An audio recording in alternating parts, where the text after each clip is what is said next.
يجوا لا لجوج يعملوا فصل.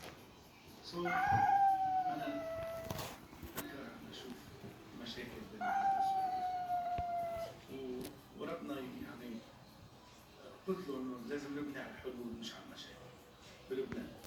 لكن بلبنان عندنا طبقه سياسيه اكثر من فاسده واكثر من خارجه واكثر من سيئه، مش طبقات سياسيه مفروض. بدي احكي لبنان ان شاء الله ترجع لبنان احسن من الاول. سؤال اخير قبل ما نختم معك. اليوم نتصور طبعا في فنانين الجلسه، ما تتخممش ما تفكرش انك تعمل ديون مع فنان تونسي تغني باللهجه التونسيه؟ خلينا نخلص من كورونا من كل شيء رح اعطيني اسم فنان هكا تحب تغني معنا. انا بدي اعمل ديون